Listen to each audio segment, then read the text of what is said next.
नहीं रही गवा। पहले के लोग कहा कि अहिरन के काम केवल भैंस चराऊ दूध बेचब बा। आज तो हर जतिये भैंस रखत बा, हर जतिये दूध बेचत बा। पहले के समय में विश्वकर्मा जी लोग यानी शुद्ध के लोहार कहा लोग ये नहीं लोग पलाई काटो गुरु जी शटरिंग करे लोहा खाली नहीं लोग पीटे। लेकिन आज नहु के काम केवल नहीं के नहीं रह गया, हर जाति के आदमी करत है।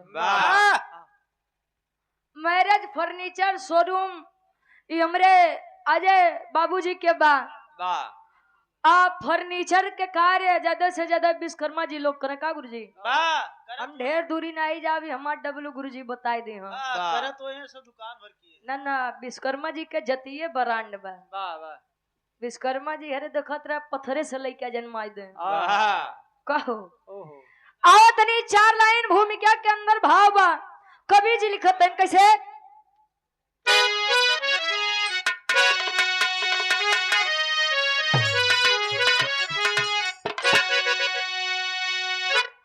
अरे चक्र सुदर्शन त्रिशूल वज विश्वकर्मा जी जिसको है खुद ही बनाए। कहे पुष्पक विमान की रचना किए। अरे रावण भी जिसको हवा में उड़ाए। कर्ण का कुंडल दधीची की हड्डी से। अरे दिव्य अस्त्र कि देखो रचना रचाए।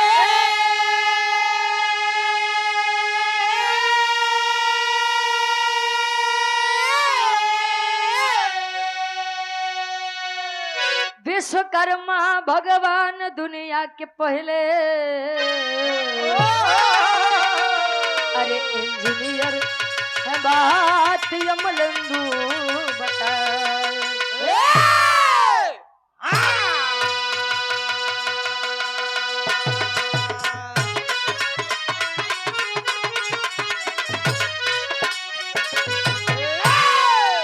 कहे चक्र सुदर्शन त्रिशूल वज विश्वकर्मा जी जिसको है खुद ही रचाए। पुष्पक विमान की रचना किए। रावण भी जिसको हवा में उड़ाए। पुरनिया काका दादा लोग कहे कि रहा बेटा कलयुग जब अपने चरम पे आई तब भाटा लग्गी से तोराई। तब हाटा लग्गी से तोराई। कहा थे लोग कि जब कलयुग के अंत रही तो आदमी केवल 3 से 5 इंच तक हुई हो। और 3 से 5 इंच के मतलब जान लग कि आदमी कितना बरियार हुए हो। तो वो लोग कहे कि यार का सही में कलयुग में 3.5 हाथ के आदमी होत रहा हुए हो। सोचने वाली बात है। लोग सोचेंगे अब पता नहीं कलयुग के चरम में आई तब ले हम यूरिया पर रहा जाई कि नहीं रहा जाई। तले तो काजनी के तना रुचि है हम गुरु जी तले कलयुग के चरम दिखाई। विश्वकर्मा भगवान दुनिया के पहले इंजीनियर हैं बात यमलंदू बताए। विश्वकर्मा जी के आगे अच्छे इंजीनियर फेल है। यहाँ विरहा में बड़ी सुंदर कवि जी गजल के भाव देते हैं। फिल्मी गजल बा। कोनो लड़का कहे कैसे अपने परवरदिगार अल्लाह से फरियाद करे।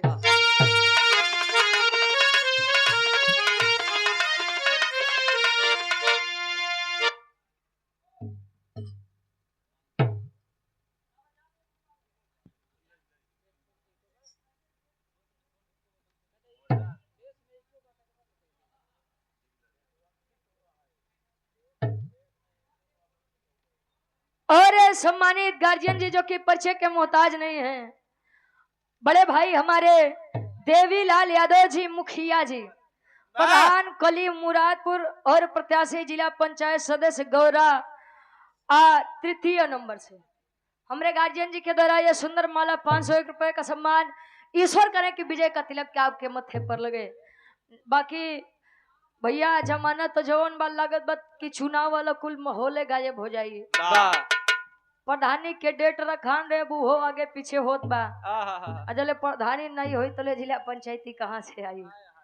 ई जमाना आई बा लागत बा कि अब दिखावे नहीं करी प्रधानी के चुनाव। वाह उ लड़का अपने परवरदिगार अल्लाह से फरियाद करे कि ऐ मालिक, अरे क्या प्रेम करना गलत बात है? और क्यों एक सच्चे इंसान को कभी उसकी मोहब्बत नहीं मिलती है? वो कहा कैसे कहे?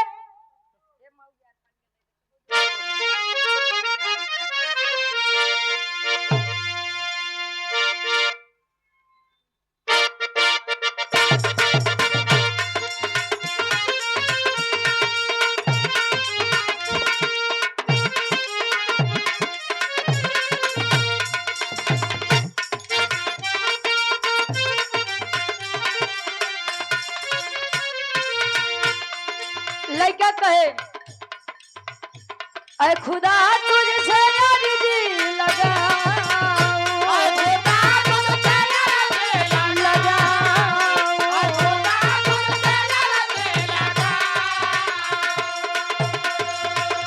ऐ खुदा तुझसे अर्जी लगाऊं, वो मुझे मैं उसे भूल जाऊं, ओ मुझे मैं उसे भूल जाऊं, ओ मुझे मैं उसे भूल जाऊं।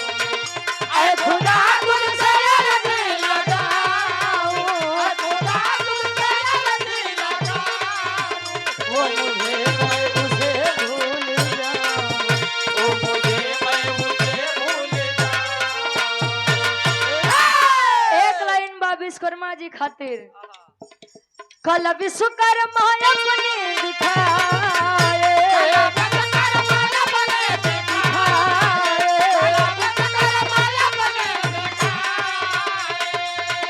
कल विश्वकर्मा अपने दिखाए, अस्त्र शस्त्र ले वस्तु बनाए, अस्त्र शस्त्र ले वस्तु बनाए, अस्त्र शस्त्र ले वस्तु बनाए। काला विश्वकर्मा अपने दिखाए, ये होगा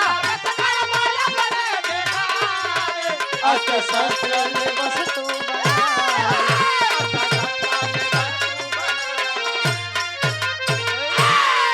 कहे कला विश्वकर्मा अपनी दिखाए, अस्त्र शस्त्र ले वस्तु बनाए। समय के थोड़ा अभाव बा हमरे खातिर, या से कहानी थोड़ा आप लोग सुना ज्यादा आगा बाबा कम, ताकि सबके मन वाली हो जाए। विश्वकर्मा जी की एक पत्नी जिनका नाम घृताक्षी बताया गया। अच्छा, पहले के राजा कई और रानी रखे गुरुजी, आज तो जमाने उल्टा बा। आज के रानी 4-5 ही राजा रखी लेते। वाह सत्ताहार वाली कितना रखे बा? इनके मंजी जाने उनका काकी है। ना हो, वो इतना बढ़ के यहाँ से बोला था गुरुजी, तार घमंड बोला था। घमंड से बोले थे कि आज के समय में जीवन साथी जेका वफादार मिले वो तो घमंड से बोलबे करी। अब मूड़ी काटे वाले समय में वफादार मेहरारू पाया और का चाहिए तो कहो। घृताक्षी स्वर्ग लोक की अप्सरा थी और इंद्र जी के दरबार में नाचने और गाने का कार्य करती थी। और घृताक्षी विश्वकर्मा जी के मेहरारू रहे। घृताक्षी और विश्वकर्मा जी के बीच में एक बिटिया जेकर नाम चित्रांगदा बा। चित्रांगदा भी 18 साल के बेहद खूबसूरत, अपने माई के जैसे वो नाचे गावे के काम करे। तब विश्वकर्मा जी के बहरे बड़ी इज्जत रहा, लेकिन घरे कोनो इज्जत नहीं रहा। जब स्वर्ग लोक इंद्र लोक पहुंचे, कायम अब विश्वकर्मा जी आवत है, कुछ भी हो लेकिन विश्वकर्मा जी के मेहरारू के कमर बड़ी तगड़ी बा। विश्वकर्मा जी के मेहरारू नाचत गजब कमर नाही को थ्रेसर के पुल्ली बैठी। लोग जब इतनी बत्तियां कहा कोनो मर्द रही, पानीदार मर्द रही तो के नहीं भरोसा होई और नहीं तो बर्दाश्त होई। विश्वकर्मा जी घृताक्षी का तनाई कुछ कहा, लेकिन चित्रांगदा अपने बिटीवा का कहा कि ए लड़की सुन, ए लड़की सुन, जहाँ पर तेरी शादी करा दूंगा वहीं पर जाना और वहीं पर नाचने और गाने का कार्य करना। क्या गाना थे बट रे यार, नाचे और गावे में बड़ा अंतर होता है। यूट्यूब उठा के देख ला, कहूँ रुचि के यार कहा कि अगर यह नाचने का कार्य तुझे करना है तो आज के बाद ये काम करते तू मुझे दिखनी नहीं चाहिए। अब विश्वकर्मा जी के बिटिया चित्रांगदा के ये चीज के सोच हो गया कि बतावा बाबू हमार हमसे घृणा करत है, अरे नाचने में क्या बुराई है, आखिरकार मैं अपने माँ का काम ही तो बता रही हूँ। लेकिन बाबू के बतिया नहीं बर्दाश्त हुआ, चित्रांगदा चली है स्वर्ग लोक को छोड़ करके आई है मृतलोक में। और जब मृतलोक में आई तले यही के एक राजा से मुलाकात होत बा और घटना घटत बा। कौन घटना घटे, एक लाइन गीत लगत बा।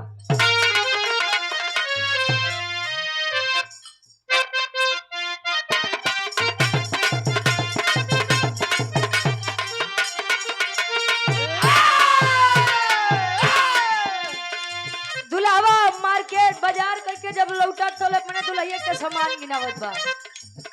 हई सेंट गमकौआ हमारे खातिर,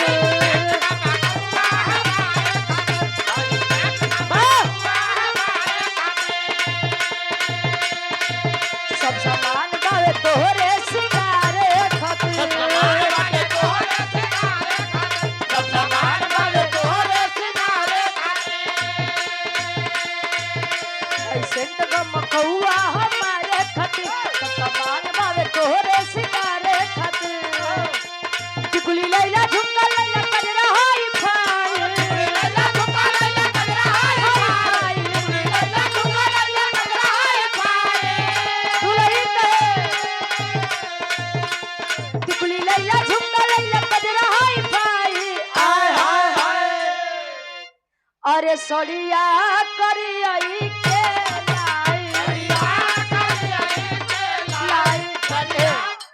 कहे सड़िया करियई के लाई। अब तो करियो कपड़ा के बड़ा ट्रेंड चलत बा, लेकिन उ विश्वकर्मा जी के बिटिवा चित्रांगदा मन उदास कोई के चली बा होत बा। और हमरे गार्जियन जी दरोगा यादव जी गीता नगर रानीगंज प्रतापगढ़ श्रोता सम्राट जी ने कहा जाता है, बिहार तक चल जाइए बिरहा सुने बदे। 201 रुपए का सम्मान, बहुत बहुत धन्यवाद आशीर्वाद के चारी। कहे होके गुस्सा में कन्या वहां से चली, होके गुस्सा में कन्या वहां से चले, होके गुस्सा में कन्या वहां से चले। मृत्युलोकवा में आई कचनारी कली, मृत्युलोकवा में आई कचनारी कली, भटके इधर उधर कहे कि किधर जाई,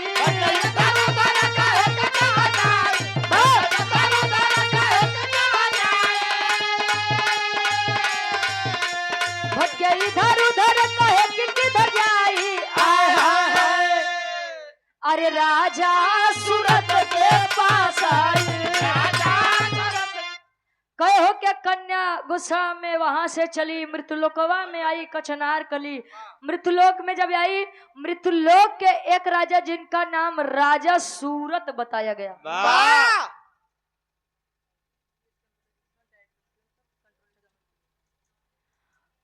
VS computer educational online class offline class की भी सुविधा है।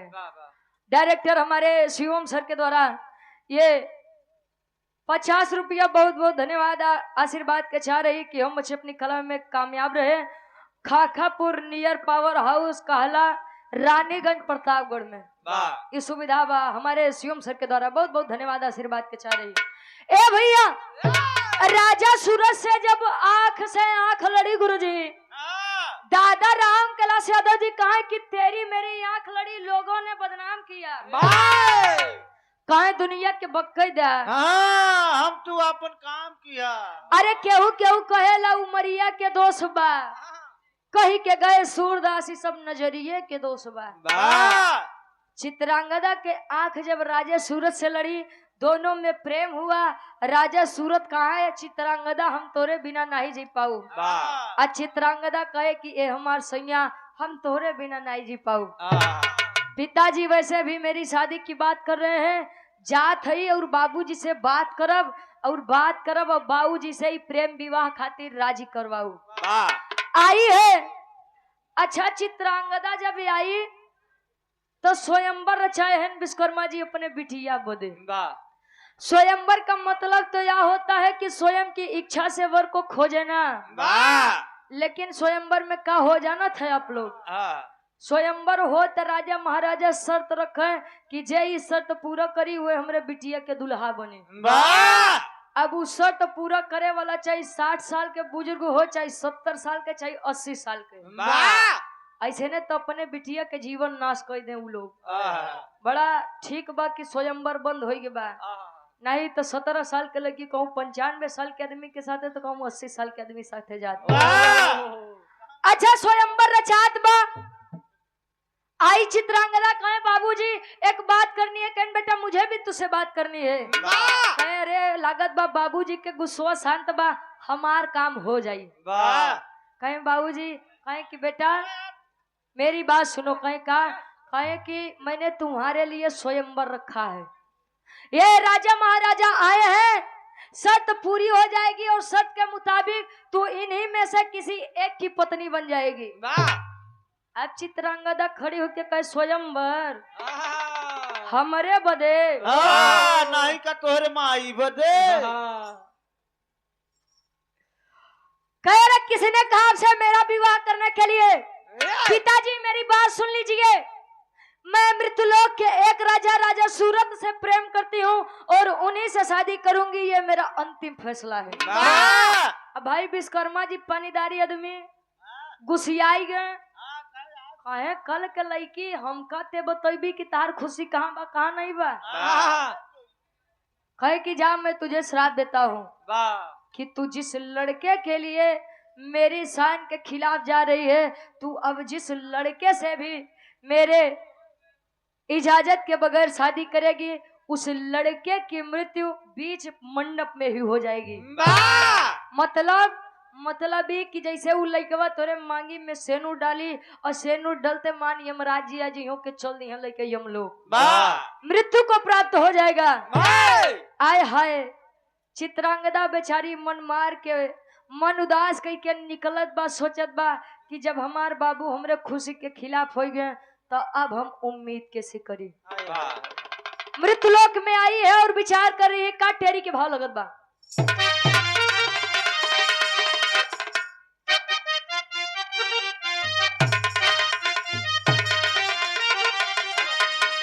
अरे स्वयंवर अपने आप रच दिए, अरे राम स्वयंवर अपने स्वयंवर अपने आप रच दिए, दुआ तो दिए नहीं बदले में मिला शराब।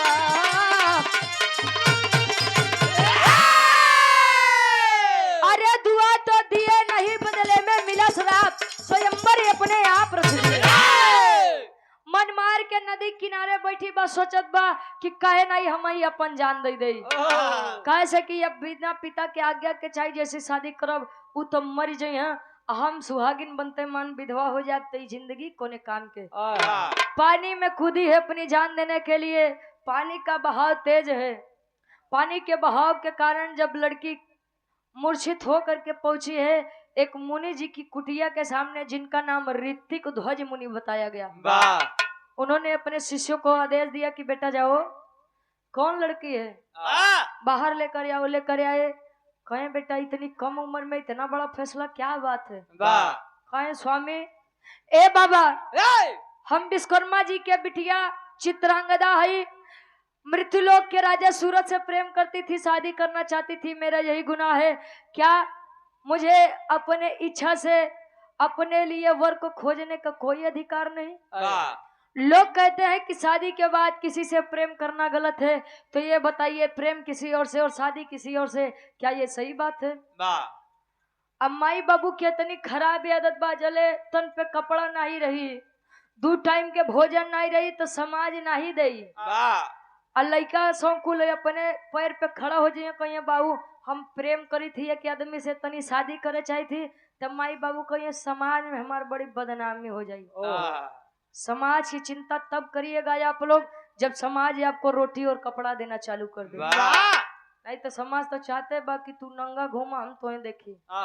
ई समाज बा आज के समय में। इतनी बतिया कहे 26 कर्मा जी खोजत खोजत पहुंचन ऋतिक ध्वज मुनि के कुटिया के पास कहे किया लड़की चल स्वयंवर तेरा होगा और मेरी इच्छा से तेरी शादी होगी। ऋतिक ध्वज मुनि समझावे लगे ए विश्वकर्मा जी अरे यार सम्मानित आदमी है या काहे नहीं बियाह कोई देता लड़किया के। विश्वकर्मा जी गुस्सिया गए हम कहे तू संत आदमी तू का बाप बिटिया के बीच में बोलत है तू का जनबा की इज्जत और बेइज्जत का होत हो। विश्वकर्मा जी इतनी बतिया में जब बोले तो ऋतिक ध्वज मुनि गुस्सिया के निकाल के कमंडल के पानी छिड़क देन कह के जाइए अरे जाइए मैं आपको श्राप सुनाता हूँ। बड़ा घमंड है आपको अपनी शक्ति पर इस सुंदर काया पर ये आपकी सुंदर काया एक वानर रूप में बदल जाएगी। अजले वानर रूप पाए तले अब विश्वकर्मा जी कहें स्वामी मुक्ति कहें कौन मुक्ति अब मुक्ति तबे मिले चले बिटिया का बियाह राजा सूरत से करवा। अब विश्वकर्मा जी वानर रूप लिए मुक्ति मुक्ति मुक्ति मुक्ति मुक्ति मुक्ति मुक्ति मुक्ति यार वो के तू ही जाने कि तू का किया करत करत पहुंचन कहा अंजन प्रदेश हुए अंजन प्रदेश जहाँ हनुमान जी के जन्म और सेवा सत्कार भरे। अंजन प्रदेश में जब विश्वकर्मा जी वानर रूप लेके पहुंचन तो जवान छोट कुल बानर भालू हन विचार करते हैं अरे यार ये बड़का बानर कहाँ से आई गए विचार करते हैं कैसे बिरहा के आखिरी तर्ज लगत बा खाटी इलाहाबादी तर्ज।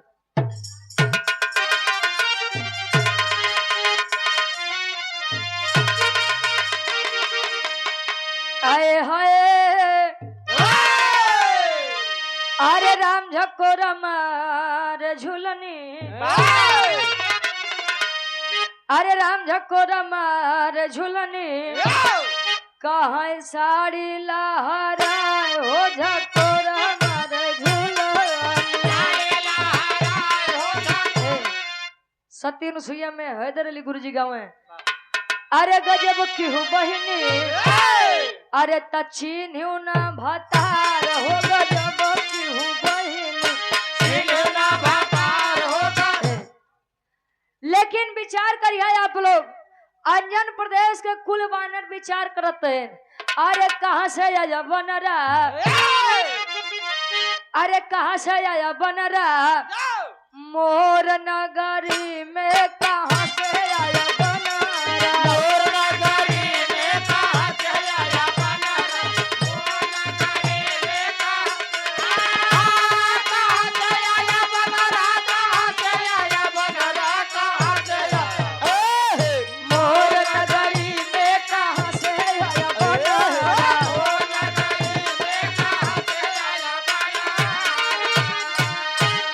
कहे कहाँ से आया बनरा मोर नगरी में विचार करते हैं तले हनुमान जी कहन विश्वकर्मा जी बानर बन के वो हमरे नगरी में बरियारे कांड करे हाथ तू अरे हनुमान जी का बताइए मुक्ति दे नहीं तो देश दुनिया में बड़ा संकट होई कहाँ से आविष्कार होई कोनो चीज के कहे विश्वकर्मा जी तू यारे रुका हमरे प्रदेश में रुका सुरक्षित रहा हम जात है पहुंचत स्वर्ग लोक में इंद्रलोक में के करे पास विश्वकर्मा जी के मेहरारू घृताक्षी के पास घृताक्षी का देख के कहे सब दिन नचबई करबू तोहे कुछ पता बा कहे कौन चीज के कहने रे तोरे स्वामी विश्वकर्मा जी बानर बन के हमरे नगरी में बैठा है कहने रे स्वामी कैसे हो गया कहे आवा चला तब बताई कहे कैसे गए हनुमान तब घृताक्षी को ले आए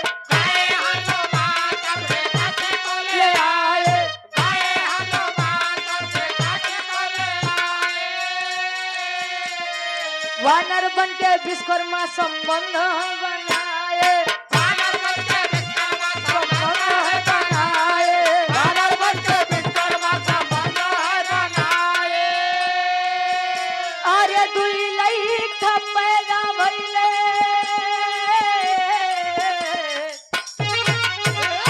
अरे दुई लई खपेगा भइले चर्चा सगरी में कहाँ से आया बनरा मोर नगरी में कहाँ से आया बनरा मोर नगरी में कहाँ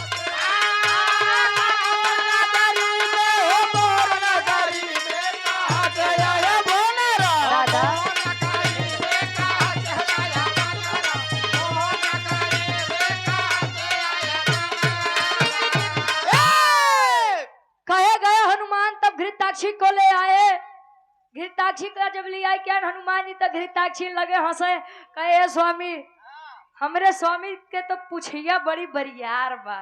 बा पूछिया बानर बिना पूछी के थोड़ी रही हो।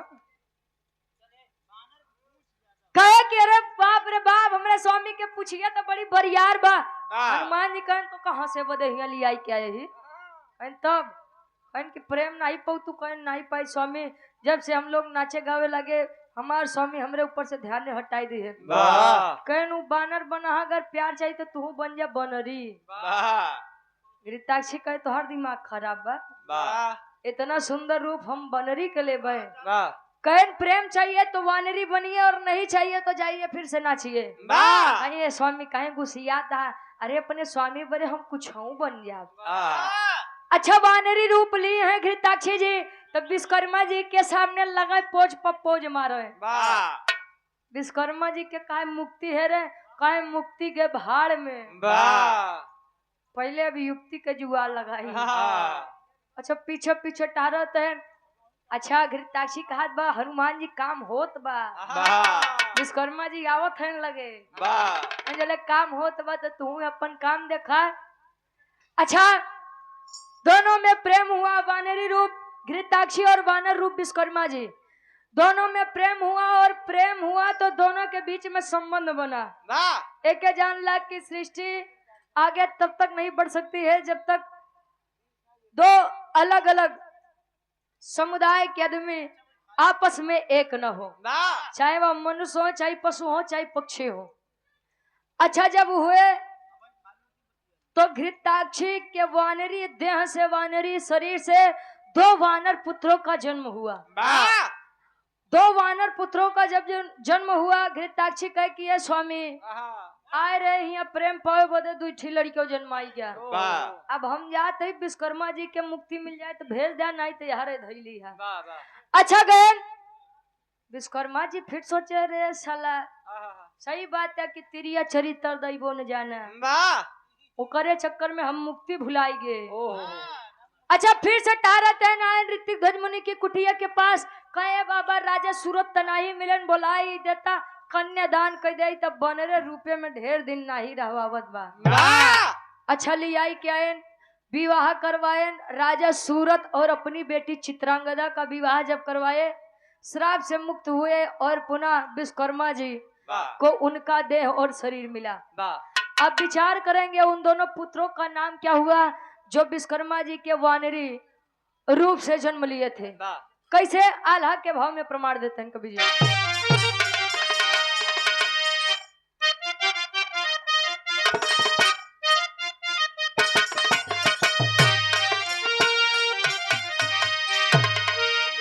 अरे वानर रूपवा में कैले विश्वकर्म मन मानी बाबू, वानर रूपवा में कैले विश्वकर्मा मन मानी बाबू, वानर रूपवा में कैले विश्वकर्मा मन मानी बाबू। घृताक्षी गुजरिया से संबंध बना,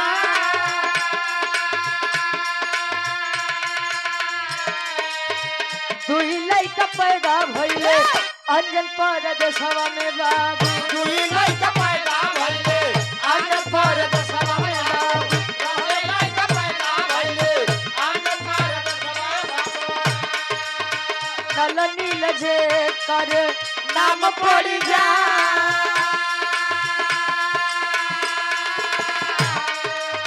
खेल कूद खुशी होई के अंजन परदेशवा में भैया,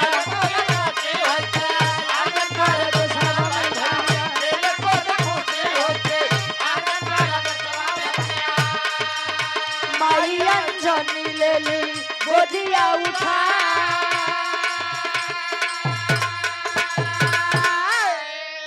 जिन दो बच्चों का जन्म हुआ उनका नाम नल और नील बताया गया। रामायण के बड़े जानकार लोग बैठा है, रामायण महाभारत प्रतापगढ़ प्रयागराज सुल्तानपुर के बच्चा बच्चा जानो था। नल नील एक ऐसे वीर थे जिनका रामायण में बड़ा अहम भूमिका रहे और उनका भूमिका कहा गया आप लोग जानत है। आखिरी भाव खड़ी के भाव लगत बा।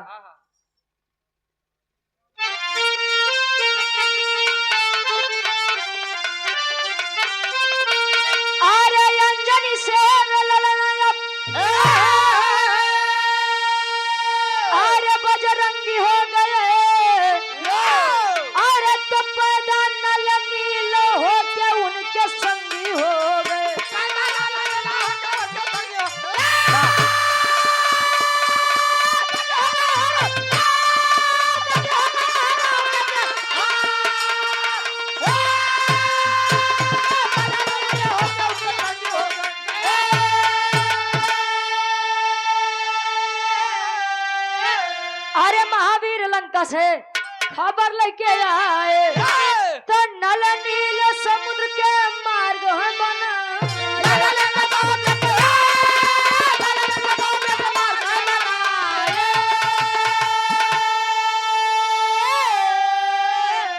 अरे हुई लड़ाई तीनों वीर अब जंगी हो गए अरे तो पैदा नल नील होके उनके संगी हो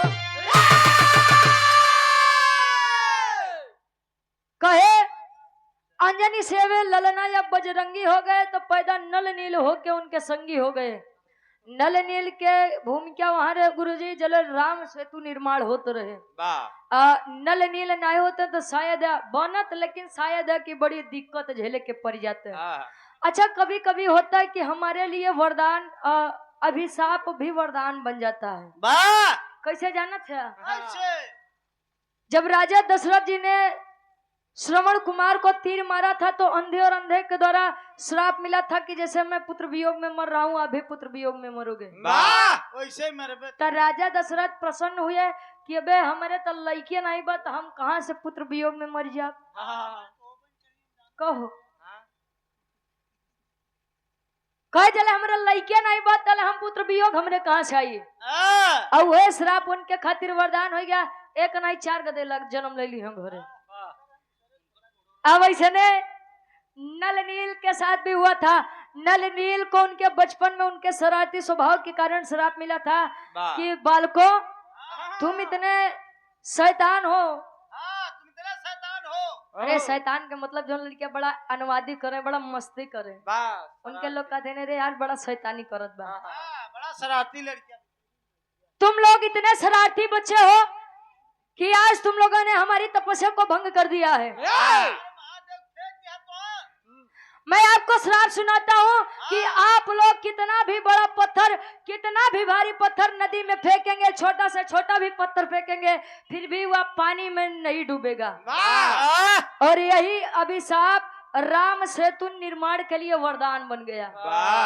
वैसे ये बोले गुरुजी विश्वकर्मा जी हरण के बातें अलग बा।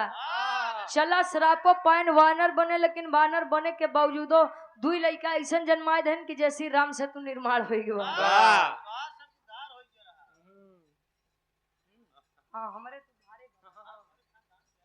बिरहा का शीर्षक बा विश्वकर्मा जी बने वानर और नल नील का जन्म।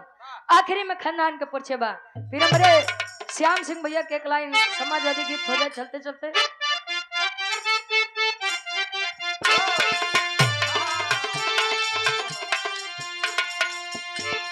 गुरु बिहारी गुरु गणेश जी स्वर्ग की राह तकाए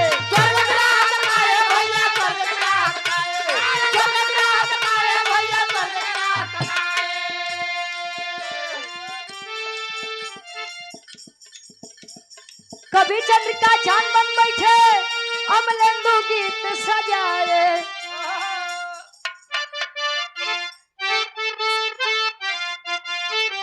अरे स्वयंवर अपने आप रच दिए गावे रुचि अदो